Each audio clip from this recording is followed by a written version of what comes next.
Composed, a novella by J.E. Novotny, Part 11. Dmitri trembled with excitement.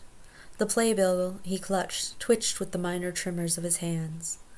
Marta eyed him with amusement as she sat beside him in a dark green dress. She wore a hat with a brim extending to her shoulders, as did most of the men and women in the box. Masks were very much out, and large-brimmed hats were very much in among the nobility these days. It was one of the slighter changes in the city during the year that Dmitri had lived in exile. Of course, he had only returned now on a probationary basis, as Matthias explained it. The Emperor had softened on the subject of Dmitri, with the composer out of sight and out of mind. The bell sounded to announce the 5-minute warning. "How has Lady Camilla been getting on with her new nobility?" he asked Marta. "Blooming, blossoming, breathing fresh air into the court," Marta said with a fond smile. "That's wonderful," Dmitri murmured. He was very happy to hear that his violinist was doing well. He'd had no word of her while he was away. A few whispers about her reached the coastal city where he settled, but that was all. He hadn't quite dared to ask his brother or Marta for news of her by post. The heavy burgundy curtain rose to reveal Camilla standing alone on the stage. She wore a light grey dress with a large bow at the neck and no sleeves. Her hair was woven into intricate braids on top of her head, and diamonds sparkled from her earlobes. Dmitri struggled to swallow, struggled to breathe. His memories of her had not done her beauty justice. But thoughts of her looks soon vanished as she began to play. He wasn't familiar with the piece, and though he'd crushed the playbill in his hands during the wait before the show, he hadn't bothered to read it. But what the song was or who composed it did not matter to him. All that mattered were the sounds produced by the horsehair and rosin on the strings. Those sounds transported him back to a clearing blanketed in snow, with a tree stump in the center and a woman in a blue cloak playing the violin with wild abandon. Though her clothing was more ornate and her playing more precise than in the clearing, the echoes and influence were clear. Something had changed while he was away. The concert ended all too soon for Dmitri's taste. He had drunken the music like a drowning man consuming water, so quickly it might make his stomach burst or cramp, but unable to care because he had gone so long without. Seeing her created a similar emotion. He wanted to spend days just looking at that picturesque face and the play of light on her fingers as they danced with her playing. It was as if he had never been away. All the old feelings rushed back to him. He had imagined, in his last few months in the coastal city, that she had faded from his memory and his heart, but that had been a lie he now saw. He knew he wouldn't have an opportunity to speak with her that evening. He stood to applaud with everyone else, and then he walked out with Marta and her husband. Dmitri wondered if Camilla still went to the clearing. He rather doubted it, but something made him sit for hours at a time at the window, waiting for some glimpse of a figure heading into the trees. But it was snowing nearly every day, and the view from the window was often obscured by the flurries.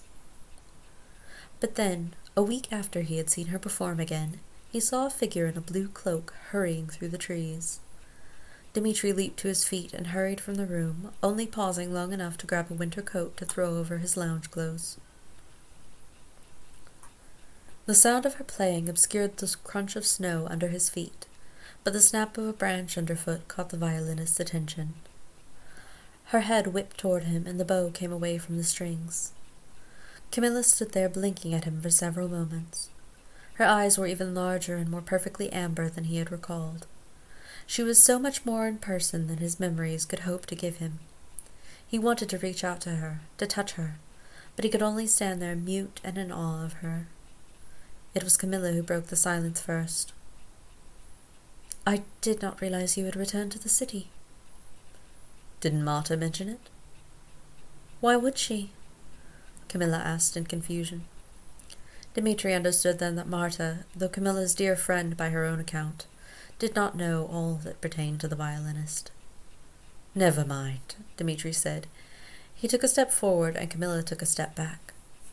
"What's the matter?" "There is no need for you to come any closer, my lord," Camilla said. She packed up her violin and put on her gloves. "I am going." "Camilla, please, let me explain. Did you get the letter I left in the hunting cottage? It was a risk to do so, but I couldn't help it. I had to let you know that I—" Camilla cut him off. "Yes, I found it. Luckily, I found it and destroyed it, or both of our necks could have been on the line. What were you thinking?" Camilla asked. A year of exasperation, uncertainty, and grief came out with the question. Dmitri seemed at a loss for words for a moment, but then he said, very softly, "I have trouble thinking at all when I am near you."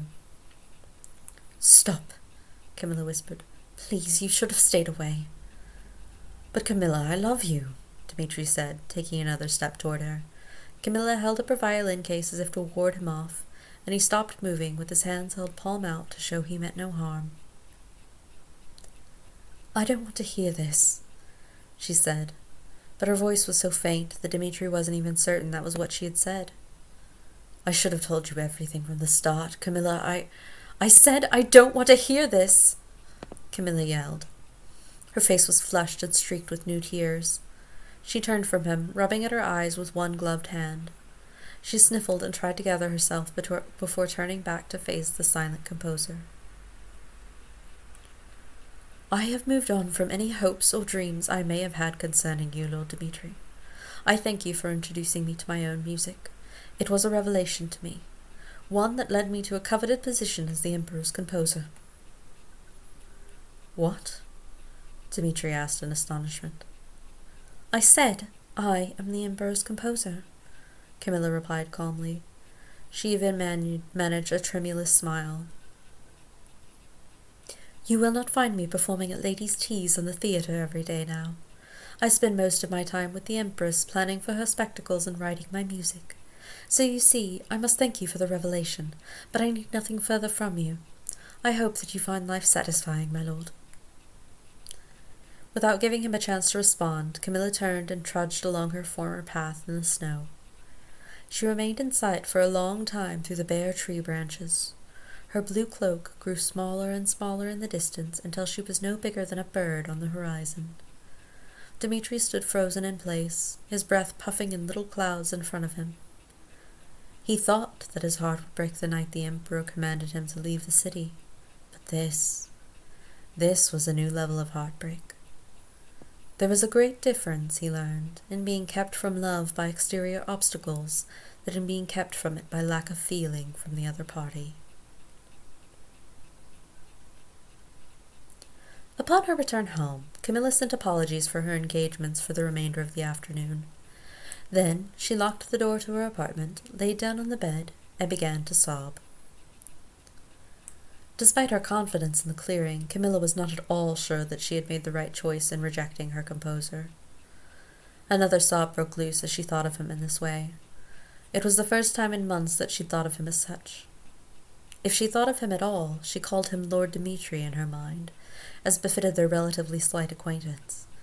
And yet she could not deny the magical feeling she'd had while working with Lord Dmitri in the clearing or the hunting cottage.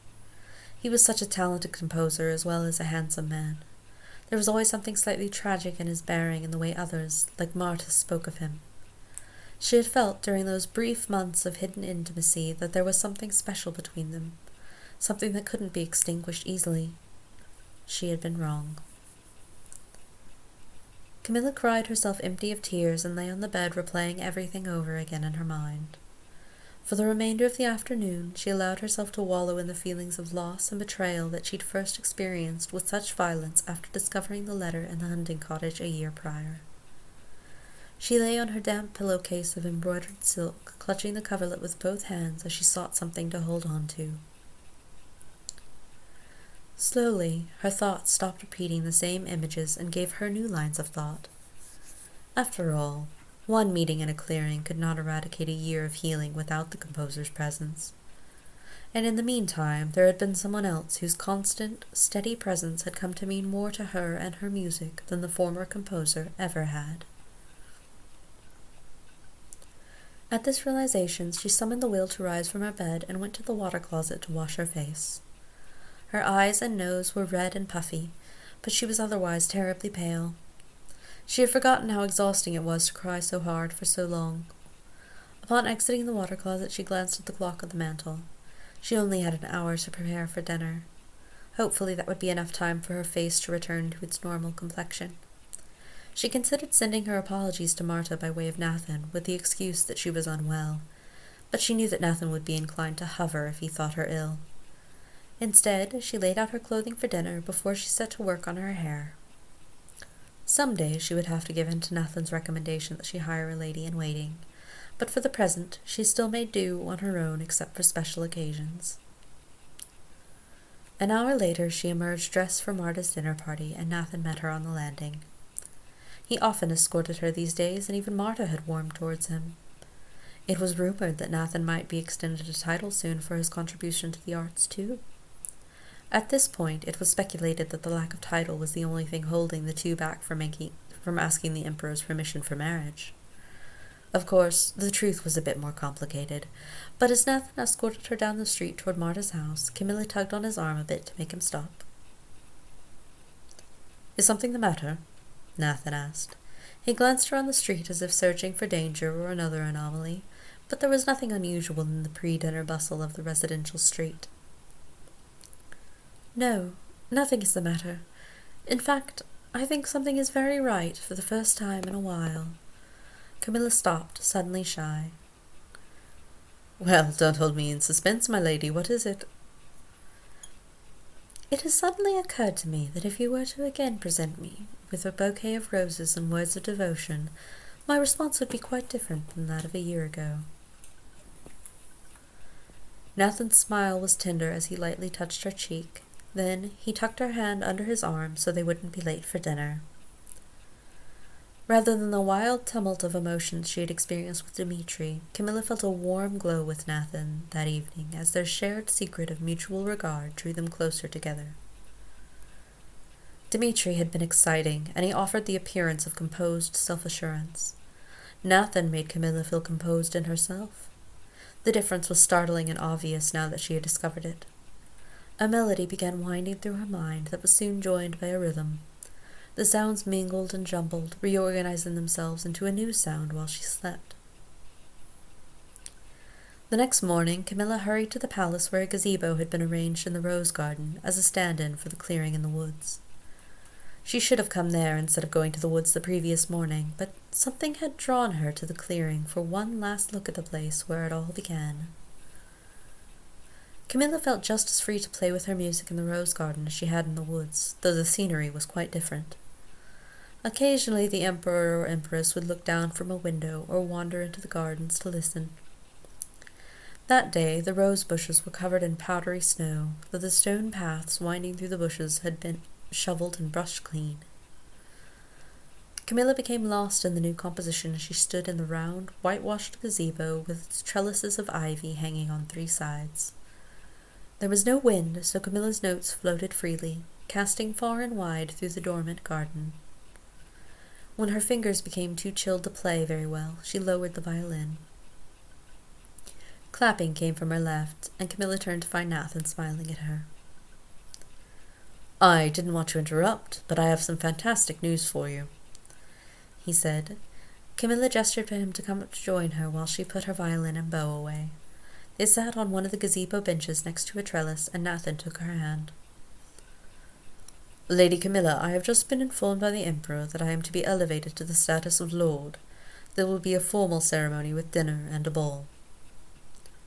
"Oh, Nathan, that's wonderful!" Camilla cried. "Yes, isn't it?